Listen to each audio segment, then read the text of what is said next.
Gosto disso, bom debate. Está aqui o doutor Arruda Bastos, vou embarcá-lo aqui na nossa transmissão, já pedindo desculpa, atrasamos um pouquinho. Doutor Arruda Bastos, da Associação de Médicas e Médicos pela Democracia. Muito boa tarde, tudo bem, doutor? Seu som está fechado. Boa tarde, Daiane, boa tarde, ouvintes do 247 do Brasil Agora. Obrigada por estar aqui com a gente. Eu trouxe aqui o doutor Arruda Bastos para a gente falar sobre saúde, mas a gente estava aqui falando com o Latuf sobre a greve, né, de fome do Glauber. Falamos ali também sobre a China, Estados Unidos, né, toda essa pressão do Donald Trump em relação às tarifas. E ontem saiu já uma notícia lá no site, eu vou botar aqui pelo G1, que está publicado lá, inclusive é título, manchete do site do G1 neste momento. Olha só, doutor, Casa Branca aponta que supostas verdades sobre a origem da Covid têm relação com o vazamento em laboratório da China. Diante dessa pressão toda que o Trump tem feito contra o governo da China, e não tem surtido o efeito que ele gostaria, eles estão desencavando aquela história da Covid novamente. O senhor acha que tem espaço ainda nessa história toda, hoje com o mundo já com a Covid mais controlada, todo mundo, boa parte pelo menos vacinados, a ciência vencendo aí boa parte dessa batalha, tem espaço para essa tese aqui ou é só fogo para tirar o holofote das derrotas das tarifas econômicas que ele impôs lá, professor? Olha, só para tirar o holofote, né? Não tem nenhum sentido mais isso já ficou totalmente para trás. Quer dizer, é uma matéria requentada de quem não está conseguindo realmente emplacar as suas teses, né? Está sendo amplamente derrotado em todas as posições que tem tomado, tem sido, inclusive, um desserviço para aqueles que pensavam que ele, assumindo a presidência dos Estados Unidos, ia ser um grande alento para a direita ou para a extrema-direita no mundo, e está sendo exatamente o contrário. Próprios Estados Unidos, manifestações contrárias, manifestações, inclusive, das universidades, manifestações em todos os países. Então, não tem realmente sentido requentar notícia falsa, porque aí vamos levantar também qual foi a conduta desses países de extrema-direita, as condutas que o Bolsonaro teve aqui, as influências do Ministério da Saúde, a influência do Ministério do Conselho Federal de Medicina com relação à cloroquina, etc. Então, essa pauta está superada, nós esquecemos que exatamente foi o grande desserviço que a extrema-direita fez, que a direita fez no mundo, no lugar de estar valorizando a vacina, no lugar de estar valorizando a ciência, estar valorizando o isolamento social, estava exatamente em linha contrária, aí foi a causa da grande quantidade de óbitos nesse período da pandemia. Então, eu acho que é mais um tiro no pé que o governo Trump dá, levantar essas questões que só vão denegrir a imagem dele, inclusive da própria gestão dele na frente da saúde nos Estados Unidos. Também acho, professor. Estava caindo uma tempestade aqui, que eu acho que chuva de granizo. Eu tive que fechar a janela. Eu pensei que era aqui. Aqui está feio o negócio, São Paulo, né? Eu queria, antes também de entrar na questão especificamente do Ministério da Saúde, mais especialidades e tal, a gente tem visto, professor, o doutor Arruda também é professor, a gente também tem visto muitos casos de jovens estudantes de medicina envolvidos em situações, casos, assim, difíceis de a gente olhar para quem está chegando, para o estudante de medicina e esperar boa coisa, né? O mais recente caso foi de duas jovens que pegaram um caso aqui do INCOR, expuseram a paciente, mesmo não citando o nome, mas citando o caso, falando de forma jocosa das tentativas que foram feitas ali no transplante de uma jovem que acabou perdendo a vida nessa luta que ela tem de uma cardiopatia que já tinha desde criança, e aparece lá as meninas fazendo um vídeo falando dessa forma para um comentário nas redes sociais. Vi essa semana também uma estudante também fazendo um exame ginecológico numa paciente e gravando esse exame e postando nas redes. Num período mais atrás, tinha aqueles casos das atléticas, né, das das organizações estudantis, dos estudantes de medicina também envolvidos em casos de racismo, de aprofobia, né, de preconceito ali com as pessoas com uma classe que eles julgam ser inferior a deles, e vários discursos que são muito difíceis da gente até reproduzir. O senhor, como professor, como médico, eu pergunto, o que está acontecendo? Não acho que é um caso somente do estudante de medicina, e vale ressaltar isso. É uma questão de uma sociedade que a gente está vivendo e está produzindo isso. Mas, especificamente no caso da medicina, chama atenção porque é uma profissão que existe muito o contato humano, o cuidado com o ser humano, salvar essa vida, né? Outras profissões talvez não tenham essa relação tão próxima com o ser humano e com a busca de dar qualidade de vida, preservar, dar dignidade àquelas pessoas.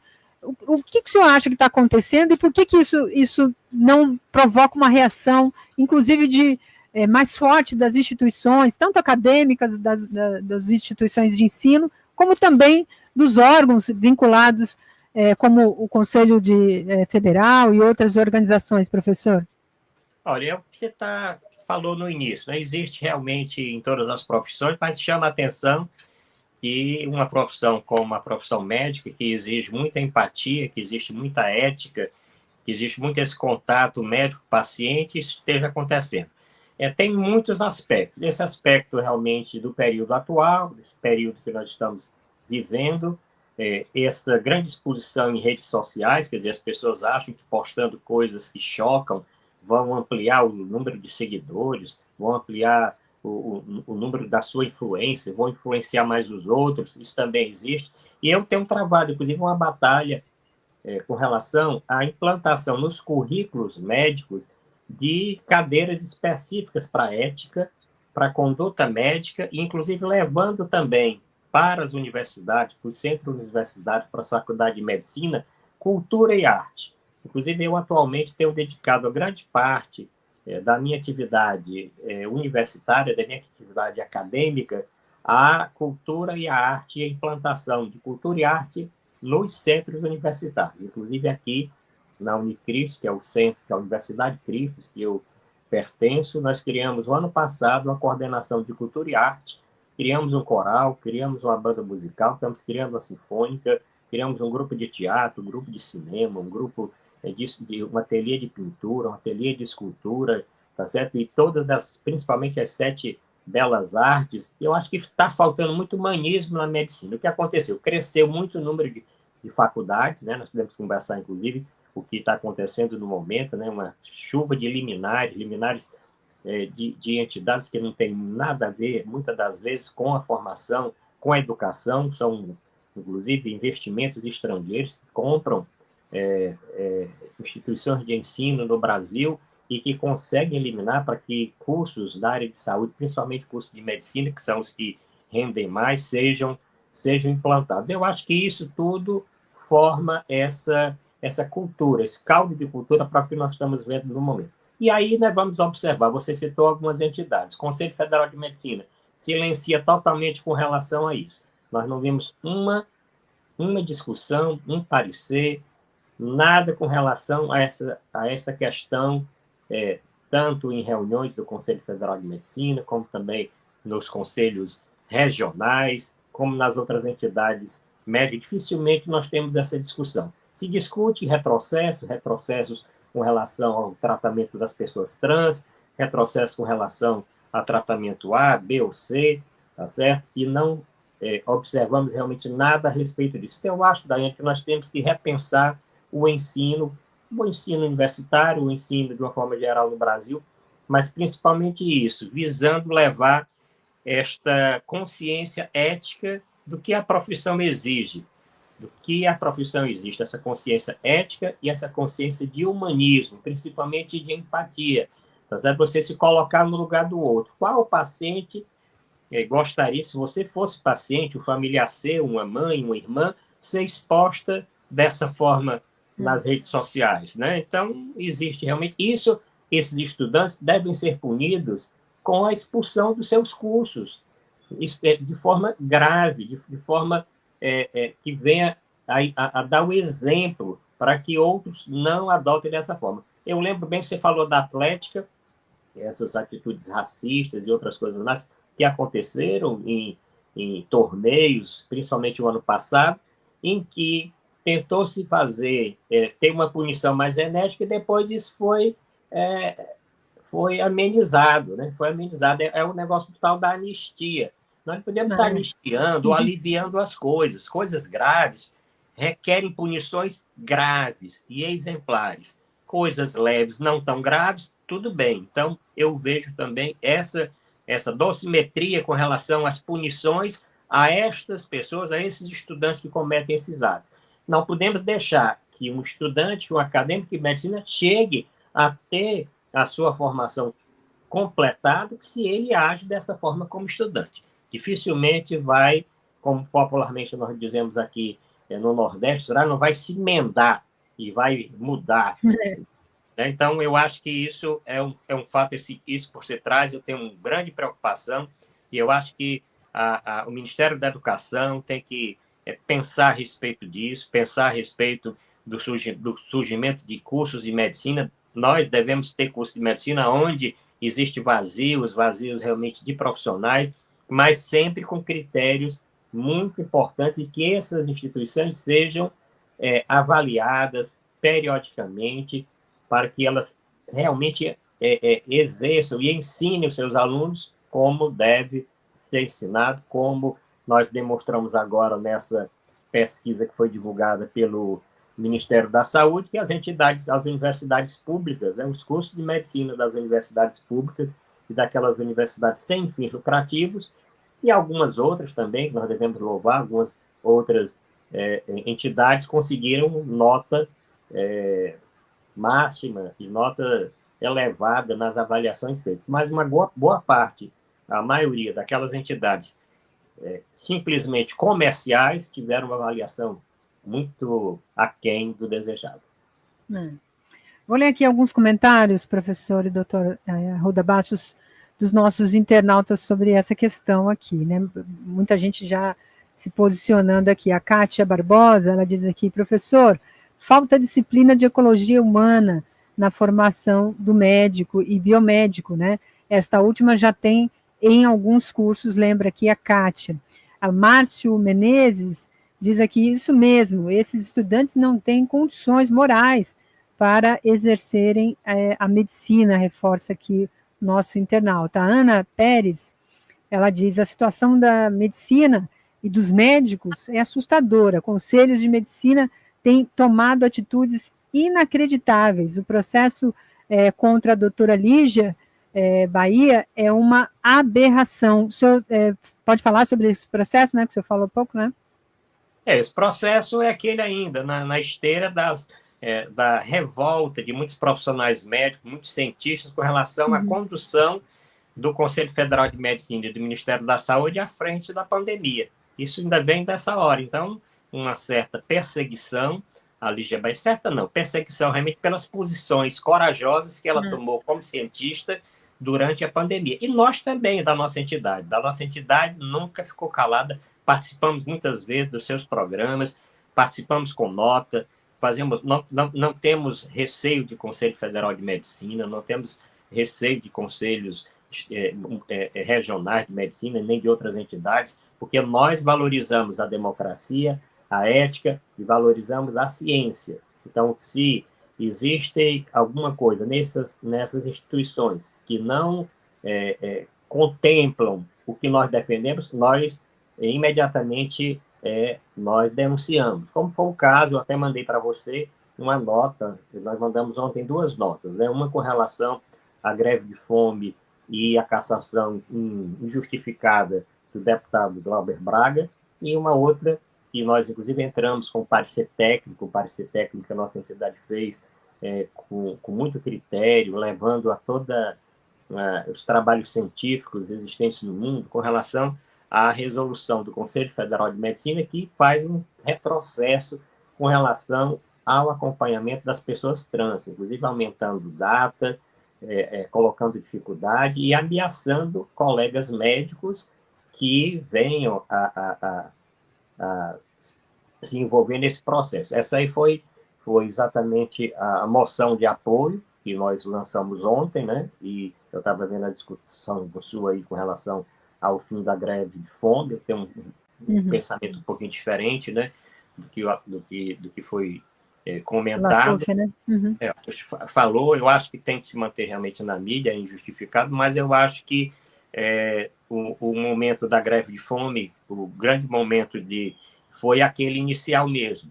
Persistir nisso aí não iria trazer nenhum outro benefício, a não ser um risco maior à própria saúde do deputado, que nós sabemos o que é a greve de fome. Nós vivemos na época da ditadura, nós fizemos greve de fome, nós acompanhamos pessoas que fizeram greve de fome, tá certo? Então, nós sabemos os riscos que isso corre e como ele conseguiu e foi uma coisa que foi negociada também pelo líder do governo, pelo governo, e por líderes de outros partidos, inclusive partidos de direita e tudo mais, e com o presidente da Câmara. Eu acho que a situação que se considerava quase que reversível, uma cassação no plenário, eu acho que eu não vejo no momento como isso vem acontecer. Eu acho que isso vai, tanto as ações que o Glauber está entrando, tanto no Conselho de Ética, como depois isso chega no plenário, eu acho que a situação já chega num patamar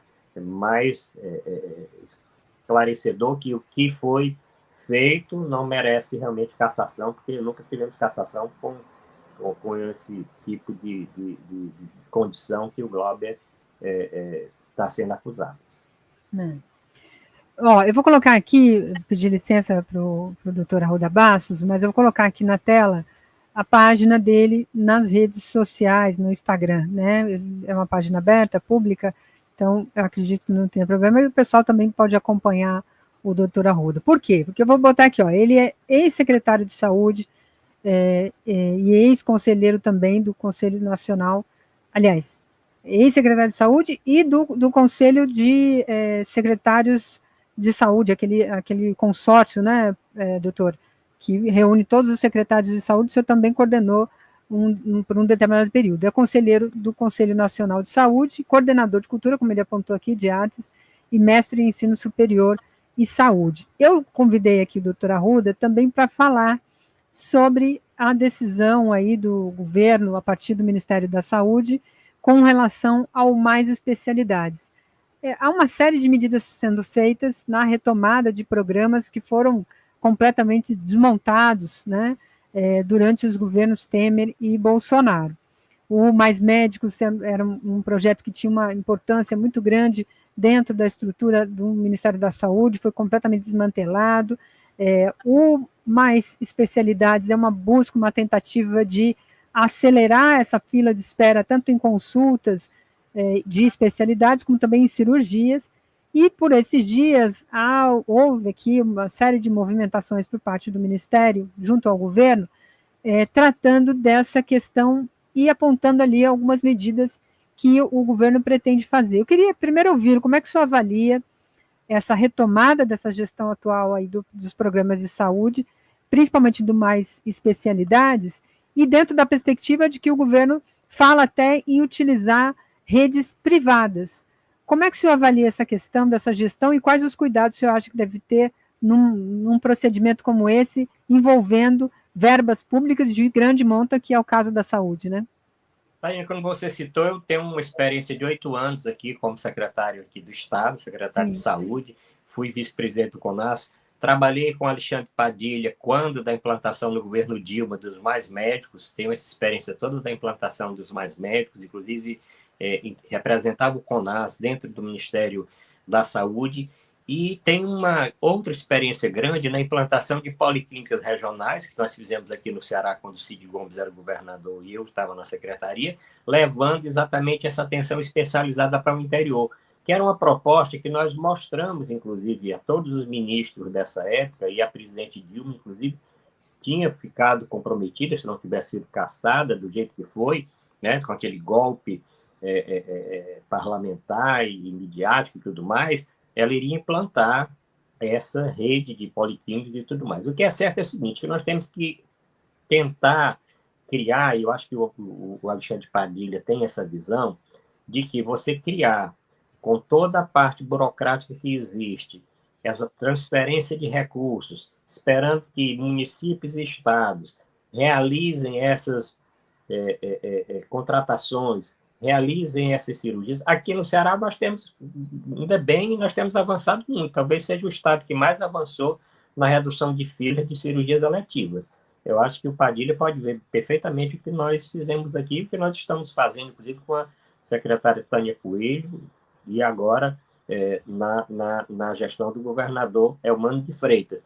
Mas, sem dúvida, tem que se mudar. Eu sou muito experiente, porque eu me formei em 79, tenho mais 45 anos de formado, vivi antes do SUS e vivi com o SUS. E nós sabemos que existe forma de acelerar a realização desses procedimentos, desses procedimentos especializados para reduzir principalmente filas na oncologia, filas na otorrinolaringologia, filas na cardiologia, mas não só nessas especialidades, também na ortopedia, traumatologia, muitas cirurgias ginecológicas, que a senhora tem grande quantidade de mulheres esperando para fazer na saúde feminina, precisa avançar bastante. E existe maneiras legais de você fazer contratação realmente de hospitais, inclusive filantrópicos. Eu digo sempre as santas casas. As santas casas podem dar uma grande ajuda, tendo leitos contratados para realizar esses procedimentos cirúrgicos. Eu tenho estudado isso aqui, inclusive com o provedor da Santa Casa, o Dr. Vladimir Spinelli, eu sou da Academia Cearense de Medicina e tenho trabalhado junto com outros acadêmicos nessa ação aqui na Santa Casa. Então, eu acho justo que, se os hospitais públicos estão superlotados, com condição de atender só o que aparece, as urgências, as emergências, aqueles casos que estão entrando agora, nós temos que criar condições de pessoas que estão aguardando na fila serem atendidos.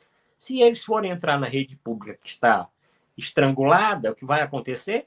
Vai dificultar o acesso de quem está entrando agora. Então, nada mais justo, eu acho que o governo está certo. Esse é um projeto importante, é um projeto que podia ser uma marca realmente do Ministério da Saúde, infelizmente não foi, não está sendo até agora, e pode ser uma marca agora da gestão do Alexandre Padilha e agora dessa parte final do governo Lula. É fácil fazer isso, você tem que ter tabelas que sejam atrativas para hospitais, inicialmente filantrópicos, realizem essas cirurgias. E tabelas também que sejam atrativas para que os médicos especialistas, que nós temos uma quantidade maior de cirurgiões gerais, cirurgiões torácicos, cirurgiões cardíacos, cirurgiões ortopédicos, que estão ávidos para realizar procedimentos para pacientes do SUS, contanto que existam leitos disponíveis para que esses pacientes sejam internados com qualidade e centros cirúrgicos em que eles possam ser operados. Então, eu digo que isso é possível fazer. Agora, se ficar nessa discussão burocrática de recurso vai, esperando realmente que algum município... Porque a saúde, a gestão, de uma forma geral, ela é desigual. Nós temos municípios que são muito bem gerenciados na área da saúde e tem excelentes profissionais gerenciando a Secretaria da Saúde, que é fácil você fazer isso, você contratualizar, você resolver e etc. Mas o Estado, o governo federal tem que dar supervisão e tem que dar o toque realmente importante para isso.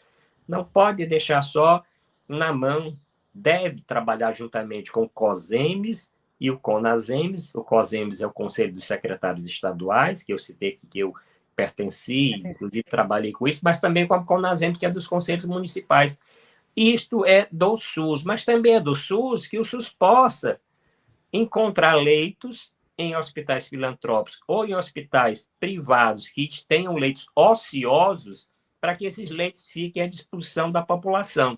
Então, o que o governo tem que fazer é exatamente esse mapeamento, onde nós temos hospitais que estão subutilizados. E nós temos muitos hospitais subutilizados. Nós temos hospitais com a metade da sua capacidade, hospitais filantrópicos, inclusive, que estão com a metade ou menos da metade da sua capacidade de atender. Por que não ver o restante desses leitos e colocar à disposição para realizar cirurgia de pessoas que estão realmente há muitos anos sofrendo? Por que não avançar nas consultas especializadas, nas policlínicas, levando esses consórcios de saúde que nós criamos no Ceará, e foi criado também na Bahia, e foi criado, outros estados também criaram, nós inclusive demos alguma assessoria nessa parte aí. Eu tenho um livro publicado nessa área, tenho um livro falando de como se faz isso, o beabá, como se cria consórcio público de saúde. Então, eu acho que o ministro Padilha vai encontrar, e nós aqui estamos à discussão. Acho que o que o governo tem que fazer é abrir essa discussão para grupos de profissionais que já fizeram isso no passado, que já fizeram isso, que tiveram essa vivência anterior. E isso pode ser realmente um grande benefício. Eu estou animado que, finalmente, olha, nós temos 100% que podia ser realizado, pelo que o levantamento mostra, talvez 20% ou menos de 30% de procedimentos especializados foram, então, mostrando que a forma com que nós estamos fazendo atualmente não é eficaz e nem eficiente. Se nós temos recursos, se nós temos leitos, se nós temos hospitais, por que não tocar isso mais celeremente para que essa fila ande de forma mais rápida? Eu acho que nós vamos encontrar a solução e eu louvo que isso esteja sendo discutido, porque na alta complexidade, nos hospitais que realizam transplante, nos tratamentos mais complexos da oncologia, né, nos hospitais públicos e universitários, onde se faz ciência, onde se faz pesquisa, nós avançamos muito. O Brasil é o país que mais realiza transplantes, que mais capta órgão, que mais faz tudo. Mas nessa média complexidade, nessa área das especialidades, é uma lacuna. Avançamos muito na atenção primária, na atenção básica de saúde,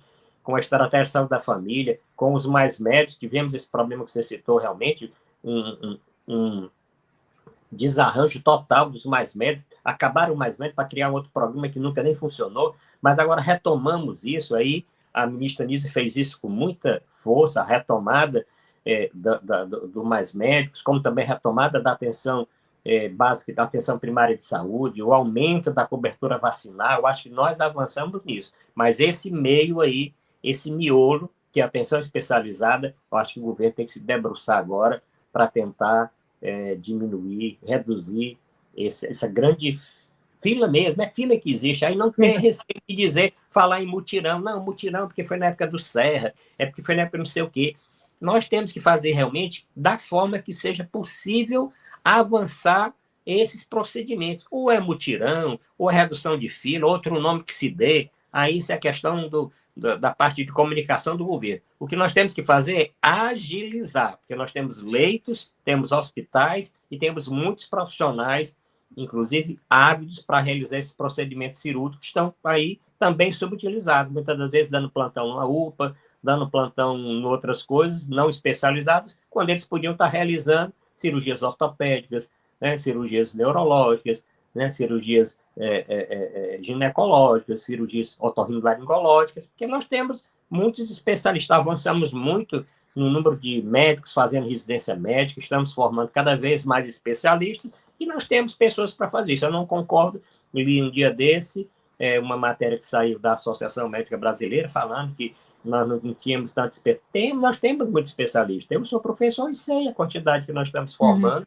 e a ampliação que está tendo do número de residências médicas no Brasil. Então, nós temos especialistas para realizar procedimento. Basta que se arranje local, leito e recurso para que esse profissional possa ganhar o justo pelos procedimentos e o hospital possa ganhar também o valor para que aquele procedimento não dê prejuízo. O que nós estamos vendo nos hospitais que atendem o SUS, pela tabela que é realmente muito baixa, muitos hospitais deixando de atender os pacientes do Sistema Único de Saúde. E essa carga total... O senhor está falando várias vezes dessa tabela.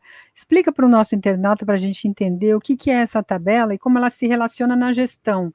É como se fosse uma tabela com os preços de cada procedimento, e esse valor é o que seria pago pelo Ministério para essas instituições ou repassado para as prefeituras. Como é que funciona isso? Existem os recursos que vão para a área pública, né? Porque o SUS tem financiamento tripartite, tem financiamento dos municípios, financiamento do Estado e financiamento federal. Então, o que acontece? Se eu faço, vou dar um exemplo aqui, eu faço uma esterectomia, retirada de útero de uma senhora que precisa ser realizada. Se aquele tratamento, levando em conta os insumos necessários, o procedimento cirúrgico, a internação do paciente e a equipe médica, se isso custa, vamos dizer, estou dizendo de forma assim a explicar, R$ 3.000, quando o SUS paga uma tabela muito inferior a isso, a entidade que está atendendo, se ela for uma entidade que é pública, então o governo, claro, com seu orçamento, né, vai financiar. Mas quando é um hospital credenciado ao SUS, ou um hospital mesmo filantrópico credenciado ao SUS, ele tem que conseguir que esse financiamento aconteça. Ou o Estado, município e Estado, aportando recursos adicionais nesse hospital, para que esse hospital possa tirar, compensar essa tabela insuficiente, ou com doações, né, doações de pessoas que possam doar, a papeleta amarela da conta de energia, é um percentual que é colocado na conta de água, é a pessoa entrar como amigo da instituição, quer dizer, isso aí, essa filantropia deve continuar a existir. Então, o que nós temos para esse caso das mais especialidades é ver o recurso que nós disponibilizamos e uma tabela que não seja essa tabela que normalmente se faz a contratualização entre hospitais para atender, porque são tabelas que são muito abaixo do custo, que essas tabelas sejam mais avançadas e se consiga, então, que para que essa tabela seja melhor, estados e municípios também possam entrar nesse financiamento. Deu para entender um pouco mais sobre esses aspectos todos. A gente está aqui já quase encaminhando para o final. Eu queria fechar aqui com o professor dando aqui uma fala para a gente de como ele tem visto a conjuntura política no Brasil. O doutor Arruda, ele participa com a gente aqui há muito tempo das nossas transmissões, fala sempre trago ele aqui para falar sobre saúde, mas ele também atua e faz análise política também quando participa aqui das nossas lives. Queria ouvi-lo. A gente está num debate sobre a questão da anistia, há uma pressão por diversos setores, a mídia até fazendo um caminho até para que essa tal anistia de algum modo aconteça, mas Bolsonaro é réu num processo aí. Como é que o senhor avalia esse quadro político olhando para 2026, professor? Bom, primeiro que anistia nós não concordamos de forma nenhuma, anistia nunca, né? E ainda mais anistia para quem financiou e para quem encabeçou, para quem comandou o golpe, né? A tentativa de golpe que aconteceu por pouco, né? Poderia ter acontecido, né? Então, eu sou totalmente, na nossa entidade tem se manifestado exatamente contra. Que possa ter alguma avaliação, alguma progressão de pena, alguma coisa assim, tudo bem. Agora, essa anistia que está sendo proposta, que é uma anistia passada, presente e futuro, isso não existe.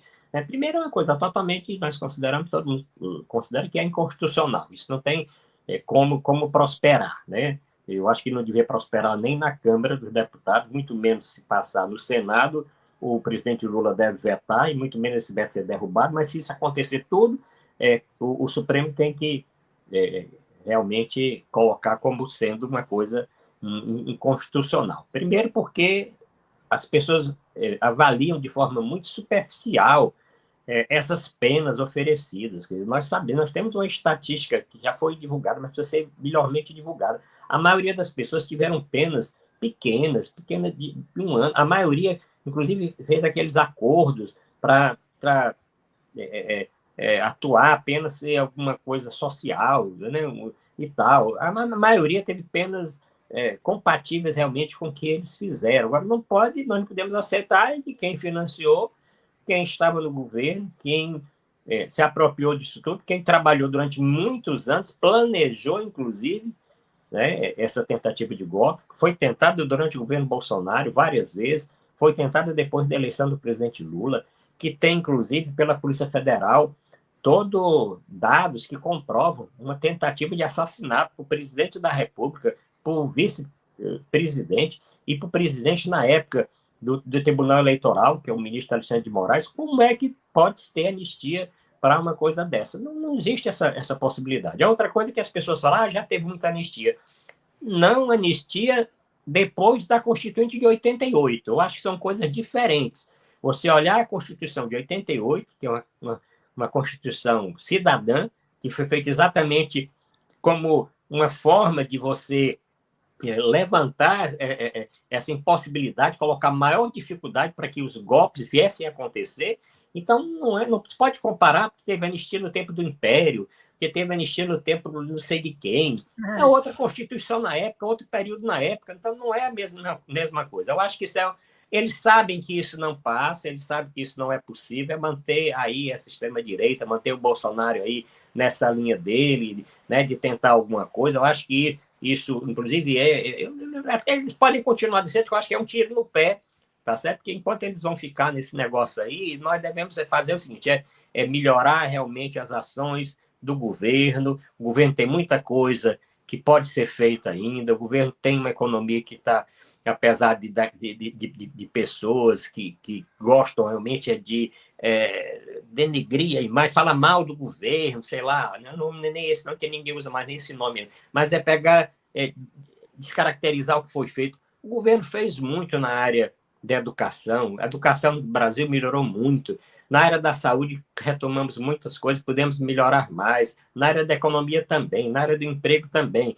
Nós temos que mostrar isso, mostrar o que foi feito, avançar mais, que nós temos condição de ter um resultado muito melhor no ano que vem. Eu estou muito confiante, eu não sou daqueles que têm, acho que nós não estamos, eu acho que nós podemos melhorar, temos como melhorar, temos um presidente experiente, temos uma base meia confusa do governo, mas tem elementos importantes que estão nessa articulação política. Temos partidos de esquerda consolidados, partidos que têm pessoas pensadores, temos associações, entidades, como é a nossa de Mestres pela Democracia, que tem crescido, apesar de tudo isso, nós temos crescido e temos pautado muito as nossas ações, e eu tenho uma expectativa favorável e acho que a anistia não deve ser votada e muito menos aprovada, porque ela realmente fere fora a Constituição, fere tudo aquilo que nós conhecemos, e nós já sabemos que isso vai dar. Os mesmos anistiados são aqueles que, depois de algum tempo, vão tentar outro golpe, né? Porque estimula que as pessoas continuem nisso. Nós sabemos, continua a tentativa de golpe dia a dia, continua essa tentativa de golpe, pelas próprias pessoas que agora são réus. Essas pessoas continuam a tentar, dia a dia, novos golpes diários, continuados, né? E isso tem que ser, nós temos que dar realmente o exemplo. Eu acho que tem que correr logo esses processos, não é porque o Bolsonaro fez uma cirurgia. Aliás, eu sou cirurgião geral, eu não tenho muita vamos dizer assim, expectativa que essa cirurgia do Bolsonaro, a acontecer do jeito que foi dito, seja uma cirurgia que tenha algum resultado, porque eu operei muitas pessoas com obstrução intestinal, eu sou cancerologista, muitas pessoas que foram reoperadas, e quando se faz uma cirurgia dessa, na tentativa de você desobstruir, passar 12 horas tentando tirar aderências de tudo, mais aderências vocês vão formando, e depois faz uma plástica reconstrutiva do abdômen. É uma coisa que o tempo, eu quero, vai ficar gravado aqui, mas o tempo depois, vão me dizer que esse tipo de acontecer do jeito que os boletins informaram, né? Porque tem que confirmar e acreditar, né? que dessa forma mesmo. Não creio que tenha muito resultado. Isso não deve também aliviar, né? E nem retardar que esses processos deixem de acontecer. Pelo contrário, esses processos devem correr de forma mais célere. Professor, doutor Arruda Bastos, muito obrigada pela sua participação aqui com a gente. O senhor que integra a Associação dos Médicos e Médicos pela Democracia, que contribuíram e contribuem tanto para o nosso país, para a defesa da nossa soberania. Obrigada pela sua participação, boa Páscoa, e espero aqui contar mais vezes com a sua participação. Muito obrigada, viu? Bom, eu que agradeço, boa Páscoa para todos, e até uma próxima oportunidade ainda. Obrigada, um abraço.